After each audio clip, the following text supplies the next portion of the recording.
Dear students, मैं doctor Preeti Raina, assistant professor in tourism management, government college for women Faridabad से आप सभी का इस वीडियो लेक्चर सीरीज में स्वागत करती हूँ। सेकेंड सेमेस्टर का पेपर ट्रेवल एजेंसी मैनेजमेंट का जो टॉपिक है आज हम कर रहे हैं वो है procedure for approval of travel agency and tour operator from IATA. तो ये एक बहुत ही इंपॉर्टेंट टॉपिक है हमारा। चलिए, और आइटा हम सबको पता है कि व्हाट इज आइटा, आइटा का क्या रोल होता है, ये सब आप पढ़ चुके हैं ना। तो अब हम देखते हैं कि इससे अगर हमें अप्रूवल लेना पड़ता है बेसिकली, तो वो हमें किस तरह से मिलता है। तो ट्रेवल एजेंसी जो है वो एक बहुत ही इंपॉर्टेंट ऑर्गेनाइजेशन है, हम सभी जानते हैं टूरिज्म सेक्टर के अंदर, जो बहुत ही इंपॉर्टेंट सिग्निफिकेंट रोल प्ले करती है टूरिज्म को डेवलप करने में भी और टूरिज्म को प्रमोट करने भी। यानी किसी भी देश के लिए या किसी भी डेस्टिनेशन को डेवलप करने में या प्रमोट करने में ट्रेवल एजेंसी का एक बहुत ही महत्वपूर्ण जो है वो रोल है। और ट्रेवल एजेंसी ही है जो कि किसी भी देश के अंदर जो है उसकी जो देश की सुविधाएं हैं, उसके आकर्षण हैं या इत्यादि जो सेवाएं हैं, उन सबको इकट्ठा करके पैकेज की फॉर्म में कन्वर्ट करके टूरिस्ट तक पहुंचाती है, उसको देती है। और इसीलिए हम कहते हैं कि ट्रेवल एजेंसी जो है एक इमेज बिल्डर है। किसी भी देश के लिए छवि बनाने का काम जो है वो किसका होता है? ट्रेवल एजेंसी का होता है। तो किसी की भी देश की इमेज जो है वो ट्रेवल एजेंसी की परफॉर्मेंस पर डिपेंड करती है कि ट्रेवल एजेंसी कितनी प्रोफेशनल है और किस तरह से नए टूरिज्म प्रोडक्ट को या फिर हम कहें कि टूरिस्ट की नीड्स के अकॉर्डिंगली टूरिज्म प्रोडक्ट को उस तक जो है पहुंचाने का काम करती है बेसिकली। तो इस तरह से हम देखते हैं कि जो है ओवर द इयर्स, इतने सालों से जो अगर हम देख रहे हैं कि जो फंक्शंस हैं और जो एक्टिविटीज हैं ट्रेवल या टूर कंपनीज की, उनमें काफी बदलाव आया है, काफी तेजी आई है। तो ऑलमोस्ट सभी ट्रेवल कंपनीज जो हैं वो लोकल लेवल पर भी काम कर रही हैं, साथ ही इंटरनेशनल लेवल पर भी काम कर रही हैं। ऑब्वियसली जो स्कोप ऑफ ऑपरेशन जो है उसमें काफी चेंजेस आए हैं, बट स्टिल सबसे इंपॉर्टेंट कंपोनेंट वो है रेवेन्यू जनरेशन। रेवेन्यू जनरेशन यानी कि ट्रेवल एजेंसी को जो आमदनी होती है वो किसके थ्रू होती है? एयरलाइन इंडस्ट्री से जो उनको कमीशन मिलता है उसके थ्रू जो है उनको मुनाफा होता है। ये सबसे इंपॉर्टेंट है, जो अब तक वही बना हुआ है जैसे पहले था। तो जो सेल है एयरलाइन टिकट्स की जो है वो रेगुलेट जो है की गई है, और उसके लिए जो है निश्चित स्टैंडर्ड्स भी स्थापित किए गए हैं। ऐसा नहीं है कि कोई भी कितनी भी टिकट जो है किसी भी रेट पर बेच सकता है, ऐसा नहीं है, उसको स्टैंडर्डाइज किया गया है। कोई भी ट्रेवल कंपनी जो है या जो है एयरलाइन टिकट जो है वो सेल नहीं कर सकती है जब तक कि वो पूरी तरह से आइटा के द्वारा ऑथराइज्ड नहीं होती। ठीक है, तो जो आपकी ट्रेवल इंडस्ट्री जो है अगर जो है पूरी तरह से आइटा के द्वारा अगर उसको रिकॉग्निशन नहीं मिला हुआ तो वो नहीं कर सकती है। तो मोस्ट इम्पॉर्टेंट जो है रिकॉग्निशन जो है ट्रेवल एजेंट को जो है उसको पास होना चाहिए आइटा का रिकॉग्निशन, और जिसकी वजह से आइटा जो है अपने टिकट्स को जो है वो सेल कर सकती है। तो टेक्निकली और प्रैक्टिकली अगर हम कहें तो ट्रेवल या टूर कंपनी को अप्रूवल की आवश्यकता होती है, ना सिर्फ एयरलाइंस के द्वारा बल्कि railways, hotel, resorts, department of tourism, ministry of external affairs, reserve bank of India, IATA, TAI, IATO, cruise companies या कार रेंटल कंपनीज, या इसके अलावा जो दूसरी अन्य ट्रेवल ट्रेड ऑर्गेनाइजेशंस हैं उनसे अप्रूव्ड यानी कि मान्यता प्राप्त जो है वो होने जरूरी होते हैं। ठीक है, ये तो बहुत इंपॉर्टेंट है। और सॉरी, पिछले कुछ समय से जो डिपार्टमेंट ऑफ टूरिज्म जो है उसने महसूस किया है कि ट्रेवल एजेंसीज और टूर ऑपरेटर्स जो हैं वो बहुत ही इंपॉर्टेंट रोल प्ले करते हैं किसी भी देश के अंदर टूरिज्म का विकास या उसको बढ़ावा देने में। ट्रेवल एजेंसीज का बहुत इंपॉर्टेंट रोल है, इसीलिए गवर्नमेंट ने जो है गाइडलाइंस बनाई है ताकि जो है ट्रेवल इंडस्ट्री को जो है उनका फायदा हो सके उन रूल्स को फॉलो करके, और इस तरह से पूरी तरह से देश के अंदर टूरिज्म का विकास जो है वो सही रूप से हो सके। तो ये रूल्स या गाइडलाइंस जो हैं इनके लिए जो इस तरह से बनाए गए हैं कि जो ट्रेवल इंडस्ट्रीज है वो एथिकल सेवाएं दे, यानी कि उसमें कोई हेरा फेरी ना करे, उनको फॉलो अगर करेंगे तो हेरा फेरी नहीं होगी। ये रूल और स्टैंडर्ड जो है बनाने से जो है उनके ऊपर, ट्रेवल कंपनीज के ऊपर है, आसानी से जो है कंट्रोल किया जा सकता है। और ना सिर्फ कंट्रोल किया जा सकता है, बल्कि उनको इन जो है जो जिस ऑर्गेनाइजेशन से वो अप्रूव्ड होती हैं, वो उन्हें फाइनेंशियल और नॉन फाइनेंशियल बेनिफिट्स भी प्रोवाइड कराती है। तो बेसिकली हम समझ गए कि रिकॉग्निशन होना कितना इंपॉर्टेंट रोल प्ले करता है, क्योंकि ट्रेवल एजेंसी को भी मदद मिलती है, फाइनेंशियल या नॉन फाइनेंशियल मिलती है, और इसी तरह से जो कस्टमर्स जो होते हैं वो भी प्रेफर करते हैं उसी एजेंसी से बुकिंग कराना जो कि रिकॉग्नाइज्ड हो, क्योंकि उन्हें पता है कि जो नियम कानून बनाए गए हैं या रूल्स या स्टैंडर्ड जो स्थापित किए गए हैं ऑर्गेनाइजेशंस के द्वारा, ये उनको फॉलो जो है वो करेंगी।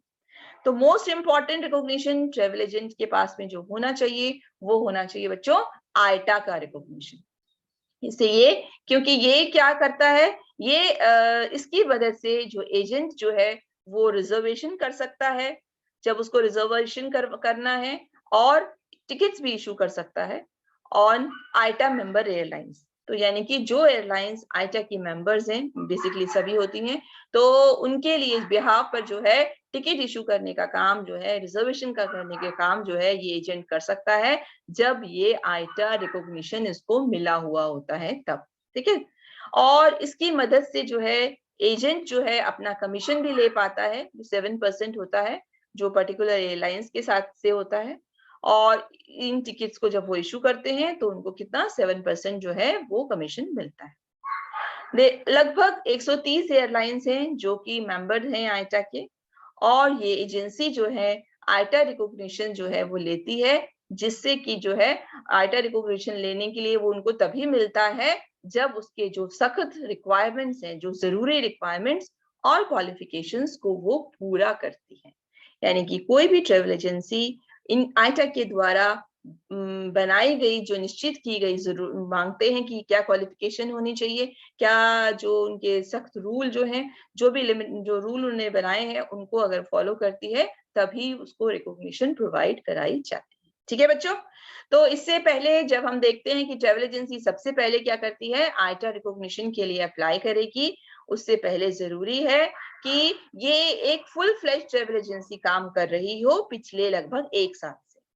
यानी कि ये कंपनी जो आपने स्थापित की है, वो एक एजेंसी जो है पिछले 1 साल से जो है पूरी तरह से ट्रेवल बिजनेस का काम कर रही होगी, तभी वो अप्लाई कर सकती है रिकॉग्निशन के लिए।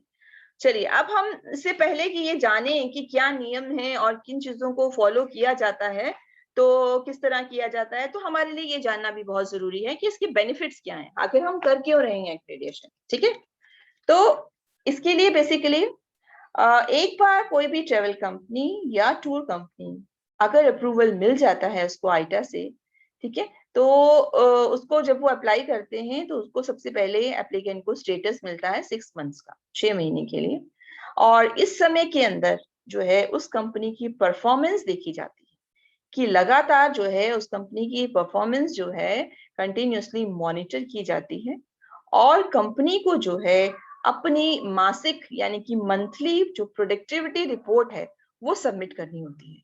वो रिपोर्ट ये किसको सबमिट करते हैं, एआईपी को। एआईपी मतलब एजेंसी इन्वेस्टिगेशन पैनल।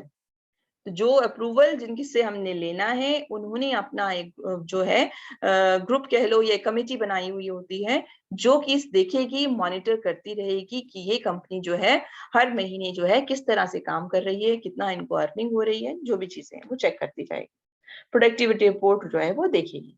और बहुत सारी कमिटीज और सब कमिटीज जो होती हैं, जो कि एजेंसी की इस परफॉर्मेंस को चेक करती हैं, इसका अप्रेजल देती हैं, अलग अलग एंगल से देखा जाता है, और उसके बाद में ही वो रिकमेंड करती हैं कि इसको आइटा अप्रूवल दिया जाए।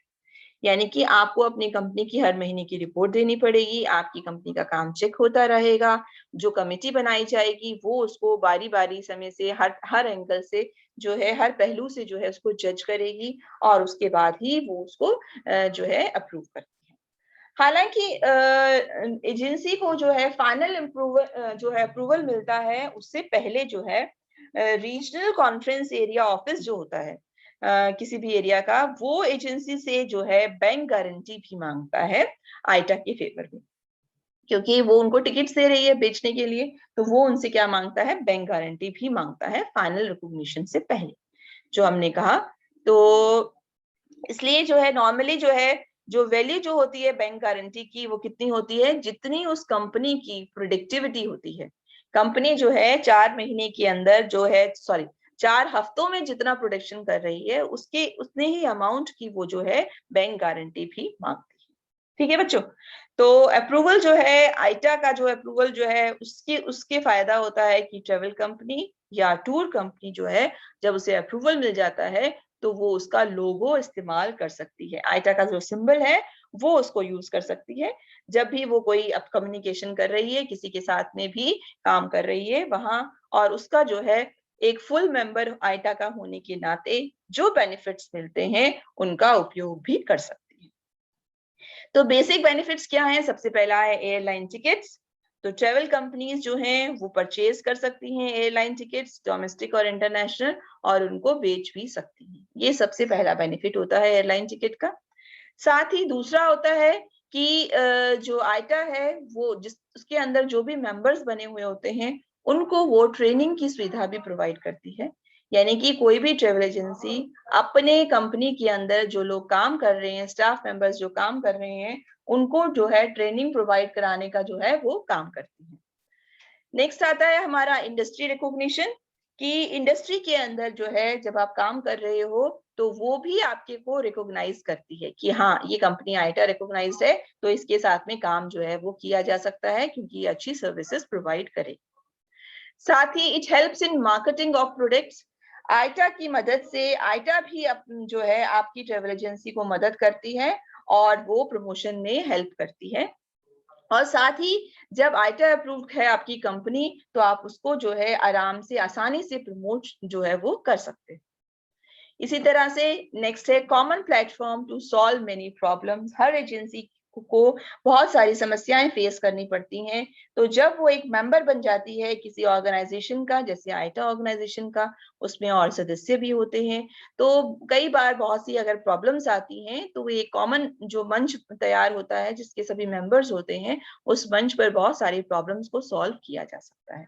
तो यानी कि किसी एजेंसी को जो है अकेली परेशान नहीं होगी उन चीजों को, किस तरह से कभी इकोनॉमिक सप्रेशन आया है, जो भी चीजें आई हैं उससे हम आराम से निकलने के रास्ते भी ढूंढ सकते हैं। The next है iota helps the agency credibility and integrity in the field of tourism. IATA recognition होने की वजह से जो है टूरिज्म की फील्ड के अंदर वो आसानी से कई बार जब अगर किसी की बुकिंग कर रही है या किसी के बिहाफ पर पेमेंट जो है वो बेसिकली क्रेडिट उसको दे रही है, तो उसके लिए लोग उस पर रिलाई कर सकते हैं, लोग उन पर विश्वास कर सकते हैं, क्योंकि ये पता है कि ये कंपनी जो है अच्छी तरह से काम कर रही है और हमारा पैसा डूबेगा नहीं। इसी तरह से है एसेस टू फाइनेंशियल कंट्रोल, जो है आप आसानी से जो है फाइनेंशियल कंट्रोल जो है उसको भी ले सकते हैं, यानी कि जो जैसे कि फाइनेंशियल बेनिफिट्स जो हैं अगर आइटा के द्वारा प्रोवाइड कराए जा रहे हैं, तो उन बेनिफिट्स का भी इस्तेमाल जो है वो आसानी से किया जा सकता है। तो ये है बच्चों की क्या मेन बेनिफिट्स हैं हमारे इससे, और इसके बाद अब हम बात करेंगे कि जो है इसको लिए क्या है, मेन प्रोसीजर क्या है हमारा। प्रोसीजर में सबसे पहले आता है बेटा रूल्स एंड कंडीशंस। कौन से रूल्स और कंडीशंस हैं जिन्हें फॉलो किया जाना है। उसके अंदर है कि एक an application for recognition shall be addressed to the director agency investigation panel IATA. IATA के द्वारा जो एजेंसी इन्वेस्टिगेशन पैनल है, एआईपी जो है, जो तैयार किया गया है, उसका जो डायरेक्टर है उसके नाम एक एप्लीकेशन जो है लिखकर देनी होती है।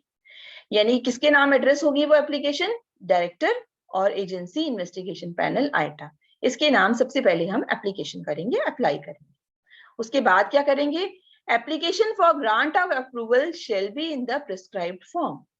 जो एप्लीकेशन हमने देनी है वो भी जो आइटा के द्वारा बताया गया प्रिस्क्राइब्ड फॉर्म है उस तरह से भरनी है। एक पूरा फॉर्म है जो आगे हम पढ़ेंगे, उसके बारे में देखेंगे। Then a objective of recognition is to promote and develop air transport and tourism industry at global, regional and national level. ये recognition करवाने का जो उद्देश्य है वो क्या होता है कि हम एयर ट्रांसपोर्ट जो है बेसिकली उसको डेवलप करना चाहते हैं, टूरिज्म को डेवलप करना चाहते हैं, जो है वर्ल्ड लेवल पर, क्षेत्रीय लेवल पर या राष्ट्रीय लेवल पर, यानी कि किसी क्षेत्रीय, राष्ट्रीय या विश्व लेवल पर हम टूरिज्म इंडस्ट्री को जो है वो प्रमोट करना चाहते हैं, उसके लिए जो है हम रिकॉग्निशन करवाते हैं। साथ ही नेक्स्ट है ट्रेवल एजेंसी को जो है ये भी जरूरी है कि पिछले 2 या 3 साल से वो काम कर रही हो, बिजनेस मतलब उसका चल रहा हो, ये भी बहुत इंपॉर्टेंट होता है अगर आपने रिकॉग्निशन देना है। इसके अलावा ट्रेवल या टूर कंपनी जो है उसके पास प्रोफेशनल स्टाफ का होना बहुत ही जरूरी है। प्रोफेशनल स्टाफ का मतलब है कि बेसिकली क्वालिफाइड जो स्टाफ है उसका होना बहुत जरूरी है, कि जो उसके अंदर काम करने वाले लोग हैं, और उसमें भी कम से कम 2 स्टाफ मेंबर्स जो हैं वो क्वालिफाइड होने चाहिए, जो कि आईटा अप्रूव कोई जो इंस्टीट्यूशन से उन वहां से जो है वो उन्होंने अपनी एजुकेशन जो है वो ली हुई हो या सर्टिफिकेट हो उनके पास में, तो वो लोग होने जरूरी है। तो इतने नियम हमें पता चले कि सबसे पहले हमें जो एप्लीकेशन है वो डायरेक्टर को लिखनी है। दूसरी बात, हमें जो अप्रूवल के लिए जो है प्रिस्क्राइब फॉर्म में भरना है। तीसरी बात जो है, इससे फायदा हमें ये होता है कि हम अपने रीजनल, नेशनल या ग्लोबल लेवल पर टूरिज्म इंडस्ट्री और एयर ट्रांसपोर्ट इंडस्ट्री को डेवलप कर सकते हैं। इसके अलावा ट्रेवल एजेंसी जो है बिजनेस जो है पिछले 2 या 3 साल से कर रही हो, ये भी जरूरी है। और साथ ही साथ सबसे इम्पोर्टेंट कि जो ट्रेवल एजेंसी या टूर कंपनी है उसके पास जो है कम से कम 2 स्टाफ मेंबर्स जो हैं ऐसे होने चाहिए जो प्रोफेशनल हो, जिन्होंने आईटा अप्रूव्ड इंस्टीट्यूशन से जो है क्वालिफिकेशन ले रखी है। तो इसी में अब हम नेक्स्ट पढ़ते हैं क्या जरूरी है कि agency must have financial credibility. Agency के पास में जो है बेसिकली हम कहते हैं फाइनेंशियल क्रेडिबिलिटी, कि उसके पास में जो है इनफ जो है पैसा जो है वो उसके बैंक में होना चाहिए। और वो इनफ एक अमाउंट जो है वो क्यों चेक करते हैं कि कल को उसका बिजनेस नहीं हुआ तो वो जो अमाउंट ड्यू है एयरलाइंस का उनको वापस जो है वो कर सके, तो इसलिए उनके पास रिजर्व में जो है धनराशि होनी जरूरी है। नेक्स्ट है कि लोकेशन जो है of the agency must be freely accessible and clearly identified to the tourist. जो लोकेशन है एजेंसी की वो कैसी होनी चाहिए, जहां तक आसानी से पहुंचा जा सके और टूरिस्ट को भी उसकी इंफॉर्मेशन दी जा सके, आसानी से बताया जा सके कि ये एड्रेस है और लोकेशन ऐसी जगह पर है जहां से आसानी से टूरिस्ट जो है वो पहुंच सकता है, ये जरूरी है। साथ ही जो सिक्योरिटी का इंतजाम भी होना चाहिए, क्योंकि एयरलाइन टिकट्स जो हैं या टिकट्स का जो ब्लॉक जो है, स्टॉक जो है आपने लिया है अपनी एजेंसी के अंदर, उनको उनकी सेफ्टी का ध्यान रखने के लिए अरेंजमेंट्स होने बहुत जरूरी है। और इसके अलावा जो है ट्रेवल एजेंसी या टूर ऑपरेटर जो है उसके पास ये काबिलियत होनी चाहिए कि वो बिजनेस जनरेट कर सके, बिजनेस जो है वो पैदा कर सके और बुकिंग्स ला सके, ये भी उसके पास काबिलियत होनी चाहिए। साथ ही ट्रेवल या टूर कंपनी जो है granted approval shall be entitled to such rights and privileges। Travel and tour company जिसको अप्रूवल दिया जाता है उसके पास ये अब अधिकार हो जाता है कि जो भी एसोसिएशन जो है समय समय पर जो है जो आपको राइट्स या प्रिविलेजेस, आपको बेनिफिट्स देती है या आपको अधिकार देती है, जो आईटा एसोसिएशन है, उनका आप इस्तेमाल कर सकते हो। पर उसके लिए कुछ जो है टर्म्स एंड कंडीशंस जो होती हैं वो समय समय पर पूरी करनी जरूरी होती है। तो समय समय पर आईटा जो है एसोसिएशन के द्वारा जो टर्म्स एंड कंडीशन दी होती हैं, अगर हम उन्हें समय समय पर पूरा करते हैं तो ट्रेवल एजेंसी या वो टूर ऑपरेटर बिजनेस जो है वो उन राइट्स और प्रिविलेजेस का जो है बेनिफिट उठा सकता है जो ऑर्गेनाइजेशन दे रही है बेसिकली। ठीक है बेटा। इसके अलावा एजेंसी को जो है it should attach audited annual report with the application form. Agency को जो है कंपनी की जो ऑडिट की हुई वार्षिक रिपोर्ट जो है वो एप्लीकेशन फॉर्म के साथ में अटैच करनी होती है। ठीक है, कंपनीज जो है वो एनुअल रिपोर्ट्स ऑडिट कराते हैं हर साल, उसकी रिपोर्ट की कॉपी लगानी होती है। इसके अलावा agency must attach the statement of international sales with the application form. उसने कितनी इंटरनेशनल सेल्स की हैं, इंटरनेशनल टिकट्स की बुकिंग जो है कितनी की है, उसकी सारी जो स्टेटमेंट है, जो सारी समरी है, वो भी उसके साथ में अटैच करनी होती है। ठीक है, एनुअल रिपोर्ट अटैच कर दी आपने, आपने जो आपकी इंटरनेशनल टिकट्स की जो सेल की वो भी अटैच कर दी। साथ ही साथ उसके बाद जो है आईटा का जो डिसीजन होता है रिकॉग्निशन के मामले में वो फाइनल होता है। जो आईटा डिसीजन देगी दैट विल बी फाइनल। और एसोसिएशन जो है वो मना भी कर सकती है रिकॉग्निशन देने के लिए, और उसके लिए कंपलसरी भी नहीं है कि वो रीजन बताए। कहने का मतलब है कि आईटा ऑर्गेनाइजेशन किसी भी कारण से आपको वो रीजन बताए बगैर भी मना कर सकती है। किस चीज के लिए? रिकॉग्निशन देने के लिए। वो मना कर सकती है, वो कह सकती है कि हम आपको रिकॉग्निशन कंपनी को नहीं दे रहे। ठीक है, तो ये बहुत इंपॉर्टेंट है। क्यों? इससे हमें पता चलता है कि आईटा का रिकॉग्निशन जो है वो क्या होता है, फाइनल रिकॉग्निशन होता है। नेक्स्ट है एसोसिएशन के पास में जो है रिजर्व करता है, association reserve the right to withdraw at any time the recognition already granted without assigning any reason. एक तो पहली बार रिकॉग्निशन देने से भी मना कर सकती है, दूसरी बार एसोसिएशन के पास में ये अधिकार होता है कि वो किसी भी समय उस मान्यता को वापस भी ले सकती है बिना जो है आपको कोई कारण बताए। तो रिकॉग्निशन जो आपको पहले दिया गया है उसको बिना कोई रीजन बताए आपसे वापस भी लिया जा सकता है कभी भी, अगर उसको लगेगा कि आपकी परफॉर्मेंस अच्छी नहीं है या आपके किसी नियमों को मान नहीं रहे हैं, तो बिना बताए आपको रिकॉग्निशन को वापस लिया जा सकता है। ये बहुत इंपॉर्टेंट पॉइंट्स है, ध्यान रखिएगा। इसके अलावा जो recognition granted by the IATA shall not automatically entitle to travel agency और tour operator to be approved by any other organisation. जो आईटा के द्वारा रिकॉग्निशन दी गई है उसका मतलब ये नहीं है, ये नहीं है कि अगर आपको एक बार आईटा से रिकॉग्निशन मिल गई तो इसका मतलब आप बाकी ऑर्गेनाइजेशन से भी आप जो है मान्यता प्राप्त हो गए। नहीं, सबके लिए अलग अलग प्रोसीजर होता है। तो आईटा से अगर रिकॉग्निशन मिली है तो दैट मीन्स सिर्फ आप आईटा के लिए ही रिकॉग्नाइज्ड हो, आईटा के बेनिफिट ही ले सकते हो। ठीक है, मतलब ऐसा नहीं कि अगर आप ये सोचो अगर मैं आईटा से हो गया इसका मतलब मैं डिपार्टमेंट ऑफ टूरिज्म से भी हो गया, मैं आरबीआई से भी हो गया, मैं सभी चीजों से रिकॉग्नाइज हो गया। नहीं, उनके अपने अलग अलग प्रोसीजर्स होते हैं। ठीक है बच्चों, तो ये क्लियर हो गया आपको। अब हम बात करते हैं सॉरी, अब हम बेसिकली देखते हैं जो हमने जिक्र किया था एप्लीकेशन फॉर्म का। तो वो एप्लीकेशन फॉर्म क्या चीज है जो हमें आईटा अप्रूवल के लिए एप्लीकेशन फॉर्म जो है वो भरना होता है। प्रिस्क्राइब्ड फॉर्म है, जो निश्चित कॉलम्स है वो सभी हमें फिल करने जरूरी होते हैं। पहला कॉलम है नेम ऑफ ट्रैवल कंपनी। आपने अपनी कंपनी का नाम जो है वो यहाँ पर लिखना है। फॉर्म ऑफ बिजनेस, आप किस तरह का काम कर रहे हैं, जो आपका जो बिजनेस है वो कैसा है। बेसिकली है आप इंडिविजुअली काम कर रहे हैं, आप पार्टनरशिप में काम कर रहे हैं, ठीक है, किस तरह से काम कर रहे हैं, या लिमिटेड कंपनी है जो आपकी पब्लिक कंपनी है, वो उस टाइप का हो जाएगा। इसी तरह से नेचर ऑफ बिजनेस आपका क्या है, किस चीज में आप डील कर रहे हो, एडवेंचर से डील कर रहे हो, किस तरह से डील कर रहे हो, तो ये सारी चीजें आपने भरनी है। नेक्स्ट आता है एड्रेस ऑफ रजिस्टर्ड ऑफिस। जो ऑफिस आपने रजिस्टर करवाया है, जहां आप अपना ऑफिस खोलना चाहते हैं, उसका एड्रेस होना चाहिए। कैपिटल स्ट्रक्चर, जो आपकी मूल धनराशि जो आप लगा रहे हैं उसके अंदर वो होनी चाहिए, कितनी है। पेड अप कैपिटल क्या है, कितना आपने खुद से पे किया है या कितना लोन लिया है, जिस तरह से वो आपने करना है। ठीक है, ये क्लियर है आपको। इसके बाद आता है डेट ऑफ एस्टेब्लिशमेंट, कि आप कौन सी डेट पर जो है एस्टेब्लिश किया था आपने अपना बिजनेस, ये भी होना चाहिए आपके लिए, कौन सी डेट पे जो है एस्टेब्लिश किया था। इसी तरह से है date of commencement of travel business, कब से आपका बिजनेस शुरू हुआ, चलना शुरू हुआ। ऐसा नहीं होता कि हमने कंपनी एस्टेब्लिश की और उसके तुरंत के साथ में चलना शुरू हो जाता है, कुछ महीने लगते हैं इससे पहले कि हमारा बिजनेस सही रूप से चलना शुरू। देन है नेम ऑफ ब्रांचेस, आपकी ब्रांच, जैसे सपोज करो अगर मैंने एक एजेंसी खोली है, मैंने दिल्ली में खोली है, मेरी जयपुर में ब्रांच है, मेरी कलकत्ता में ब्रांच है, मेरी चेन्नई में ब्रांच है, इस तरह से हो सकता है, अलग अलग जगहों पे ब्रांचेस हो सकती है।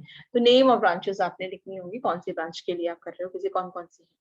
इसके अलावा है name of directors and their qualification. आपकी कंपनी जब आप खोलते हैं तो कंपनी के डायरेक्टर्स बनते हैं जो लोग, अगर एक है तो एक ही डायरेक्टर होगा, पर पार्टनरशिप में खोल रहे हो तो 4 लोग भी हो सकते हैं, 5 लोग, जो आपके पार्टनरशिप है वो कौन कौन है और उनकी क्वालिफिकेशंस भी, उनकी क्वालिफिकेशंस क्या है। ठीक है, इसके अलावा जो स्टाफ मेंबर्स हैं और उनकी क्वालिफिकेशंस, आपकी कितने स्टाफ मेंबर्स हैं और उनकी क्या क्वालिफिकेशंस है। आपने 10 लोग रखे हैं, 5 लोग रखे हैं, 14 लोग रखे हैं, और उनकी क्वालिफिकेशन क्या है, समझ गए ना, क्योंकि वो देखना चाहते हैं आईटा अप्रूव्ड कितने स्टाफ मेंबर्स हैं, तो इसलिए ये बहुत जरूरी है। इसके अलावा है आपका लोकेशन ऑफ योर कंपनी, आपकी कंपनी कहाँ लोकेटेड है, किस एरिया में लोकेटेड है, वो हमें देखना है। नेक्स्ट आता है नेम ऑफ द बैंकर्स। आपने बैंकर्स जिनसे आपने लोन लिया है या जिन बैंकर्स जो बैंक अकाउंट जहां पर आपने खोले हैं अपनी ट्रांजेक्शन के लिए, वो सभी के नाम। इसके अलावा है नेम ऑफ ऑडिटर्स। आपकी एनुअल रिपोर्ट को जो ऑडिट करते हैं, किसने ऑडिट की है, उनके ऑडिटर्स के नाम होने चाहिए। उसके अलावा जो आपकी ऑडिट की हुई जो फाइनेंशियल स्टेटमेंट है जो हमने अटैच करनी है फॉर्म के साथ में, वो भी होनी चाहिए। साथ ही साथ approval from other domestic and international trade association. जो आप कौन कौन सी दूसरी, चाहे वो डोमेस्टिक हैं या अंतर्राष्ट्रीय हैं या राष्ट्रीय, जो भी ट्रेड एसोसिएशन हैं जो अभी हमने बात करी थी, उनके साथ में किसके साथ में एसोसिएटेड हो, किसकी आपने अप्रूवल ली हुई है, उनके नाम भी आपको लिखने। ठीक है। इसी तरह से है सेल्स टर्नओवर। आपका जो है वार्षिक का जो है सेल टर्नओवर क्या रहता है, कितनी आप सेल करते हैं, जो है वो आपको लिखनी है। देन है आपका जीएसए नंबर, जो है आपका जनरल सेल्स एजेंट है आप, जो है आप, तो उसका नंबर जो होगा आपका वो लिखेंगे।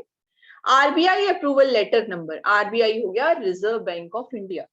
आप जो है रिजर्व बैंक ऑफ इंडिया से भी अप्रूवल लेते हैं, क्योंकि आप अगर जो है उससे डील कर रहे हैं, फॉरेन एक्सचेंज वगैरह से भी डील कर रहे हैं, तो हमें आरबीआई से भी अप्रूवल लेना पड़ता है। आरबीआई अप्रूवल लेटर नंबर लगेगा इसके अंदर।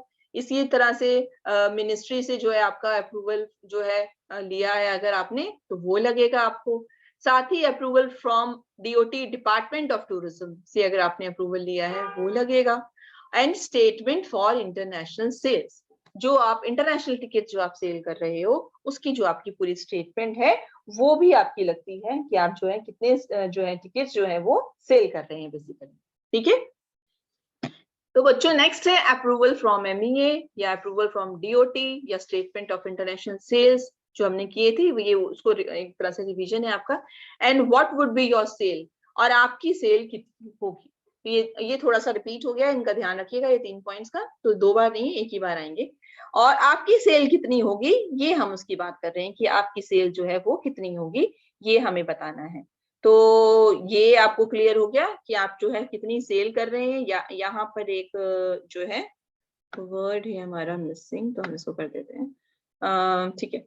तो आपकी कितनी सेल होगी ये, और सेल आपको बतानी है पहले साल में कितनी थी और दूसरे साल में कितनी थी, यानी ये फर्स्ट ईयर में भी बतानी है और सेकेंड ईयर में भी टोटल सेल कितनी होनी है, तो वो हमें बतानी जो है वो जरूरी है। इसके अलावा है need for seeking ticket stocks. आपको जो है टिकट स्टॉक जो है वो आपको लेना है, कितने टिकट्स लेने हैं, कितने की आपको जरूरत है, ये भी हमें बताना जो है वो जरूरी हो जाता है। और स्टेप्स टू सिक्योर स्टॉक्स, आपने क्या तरीके अपनाए हैं, किस मेथड से जो है आप जो टिकट्स लोगे उनको किस मेथड से सेफ एंड सिक्योर रखोगे, उनकी सिक्योरिटी के लिए आपने क्या किया है। आपने लॉकर लिया हुआ है, आपने अलमीरा ली हुई है, या आपने किसी को नियुक्त किया हुआ है, क्या प्रोसीजर रहेगा वो होना चाहिए। Then steps taken to promote business. Tourism business को प्रमोट करने के लिए आप क्या कर रहे हैं, एडवर्टीजमेंट कर रहे हैं, ठीक है, या आप किसी तरह से जो है उसको प्रमोशन करने के और कोई तरीके आपने अपनाए हुए हैं, पेपर में निकालते हैं, आप किस तरह से एडवर्टाइज कर रहे हो, आप उसका जो स्टेप्स है वो आपको बताने होंगे। इसके अलावा कोई और इंफॉर्मेशन जो आपको लगता है बतानी जरूरी है, वो आप उसके अंदर जो है वो कन्वे करते हैं। ये क्लियर हुआ आपको कि कोई भी चीजें जो है इंफॉर्मेशन जो है वो हमारे लिए देनी जो है वो बहुत ही इंपॉर्टेंट हो जाती है। इस फॉर्म में नीचे सिग्नेचर आएगा, एमडी या जो कंपनी का प्रेसिडेंट है उसके साइन आएंगे, और साथ साथ उसकी सील और स्टैंप भी लगती है। तो बच्चों ये क्लियर हो गया आपको कि ये फॉर्म जो है वो हमें फिल करना होता है, और इसको साथ में अटैच करके जो रिक्वायरमेंट्स है वो हमें देनी होती है। उसके बाद जो आइटा जो ऑर्गेनाइजेशन है वो इसका पूरा सर्वे करेगी, एसेस करेगी, और कमेटी जो है उसकी वो डिसीजन लेगी कि इसको अप्रूवल मिलना चाहिए या नहीं चाहिए। ठीक है। ये कुछ रेफरेंसेस है, इनके थ्रू जो है आप साइट्स पे जाके फर्दर जो है इसको और डिटेल में स्टडी भी कर सकते हैं। तो आई होप बच्चों अब आपको ये क्लियर हो गया। एक तो हमने पढ़ा आइटा का रिकॉग्निशन कैसे लिया जाता है, उसके रूल्स एंड रेगुलेशन क्या है, उसका फॉर्म कौन सा होता है, उस फॉर्म में क्या क्या डिटेल्स भरनी होती हैं, साथ ही साथ सबसे इंपॉर्टेंट कि आइटा का रिकॉग्निशन हम ले क्यों रहे हैं, तो उसके बेनिफिट्स क्या हैं। तो ये सभी चीजें हमने पढ़ ली। तो I hope you understand. So keep learning,